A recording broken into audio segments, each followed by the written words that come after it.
هذه البداية ومازال ديما مغرب ديما مغرب يا جماعة. الواحد مش قادر يوصف فرحته بصراحة، يعني حاجة خيال. اللي حصل النهاردة ده حاجة خيال كده. مليون مبروك مليون مبروك، انتصار المنتخب المغربي على منتخب البرتغال. هدف واحد بس، طبعا هدف يعني اهداف البطولة كلها. يعني انا بأفور بس عادي ما يهمناش.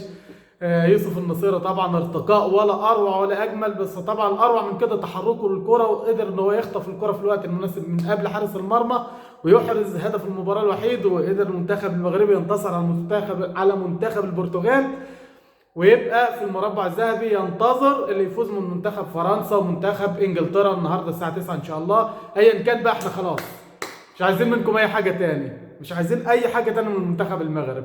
انتوا كده يا رجاله عملتوا اللي عليكم وزياده. اللعيبه كلها بتلعب وهي عندها شد، ولعيبه مصابه يعني اقول ايه ولا ايه؟ يعني مش عارف الواحد بصراحه كده. المنتخب المغربي كده كل لاعب كده يعني ترفع له القبعه. والمدرب طبعا نفس القصه، بس المدرب بزعل ان هو بيستعجل شويه في التغييرات، خصوصا يوسف النصيري. نفسي يتقل على يوسف النصيري كده لغايه الدقيقه مثلا 80 ولا حاجه. ليه؟ لان انت كده كده بيبقى عندك وقت ضايع كتير الحكم بيضيفه. ويوسف النصير الراجل بيخلص، مش زي الراجل. الحمد لله ان هو اتطرد النهارده رقم 21. الحمد لله ان هو اتطرد. يعني اللعيب طبعا ايه، الكوره بتجيله انفرادات كتير وكور حلوه كتير وبيتضيع. وطبعا الراجل التاني اللي جاله انفراد في اخر المباراه ده وراح يديها للجول. يا عم شوطها في اي زاويه، شوطها قويه وخلاص تتصد مش مشكله، بس مش تديها للديب جون. يعني ده المدافع مش هيديها للجون كده بالطريقه دي. حرق دمنا بس ربنا سترها. لو جه جون كان ده هياخد بالشباشب ده على وشه. بس الحمد لله رب العالمين العمليه اتسطرت والامور بقت تمام. ومليون مبروك لمنتخب المغرب اللي شرفنا ورفع راسنا وفرحنا كده اخيرا.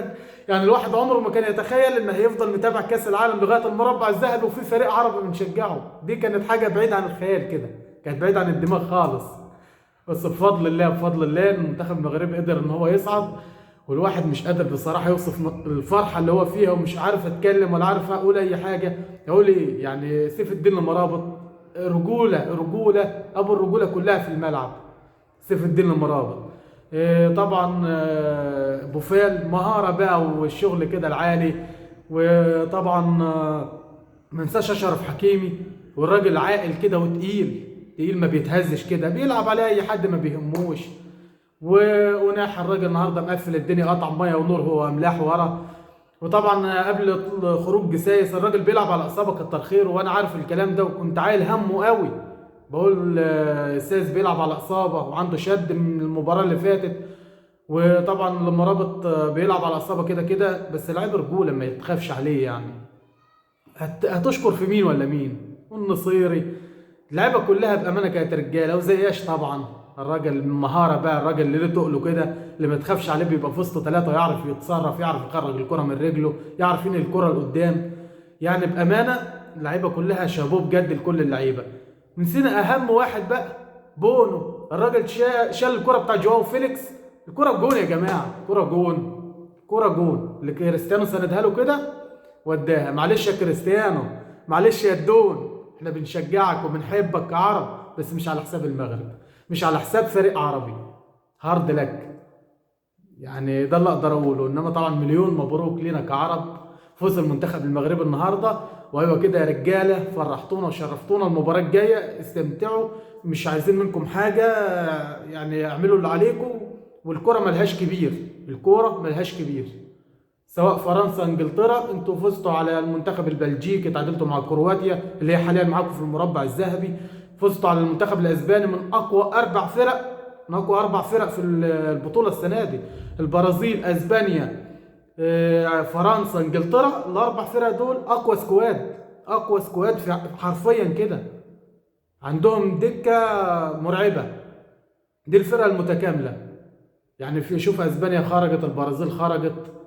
انت عايز ايه تاني؟ ناقصنا بقى ان شاء الله كده ايه، يعني نقدر نفوز على اللي هيفوز من انجلترا او فرنسا. نقدر نصعد بقى، ده حلم بقى، ده حلم نشوف منتخب عربي في النهائي. بس احنا كده خلاص، احنا مبسوطين مبسوطين، مش عايزين اي حاجه. الرجاله تعمل اللي عليها ان شاء الله خير. باذن الله خير. ننسى بقى الفرحه عشان مفيش وقت، مفيش ايام كتير. ننسى بقى الفرحه بتاعتنا دي ونركز في الايه، الاستشفاء بقى ايه، ونركز في المباراه الجايه ان شاء الله. نتفرج على المباراه بتاع انجلترا وفرنسا كده كلعيبه، وندرس كده ونشوف الفريقين وان شاء الله خير. مليون مبروك لينا كعرب. اتمنى بقى يا جماعه تشتركوا في القناه وتفعلوا الجرس علشان يوصلكم كل جديد، والسلام عليكم ورحمه الله.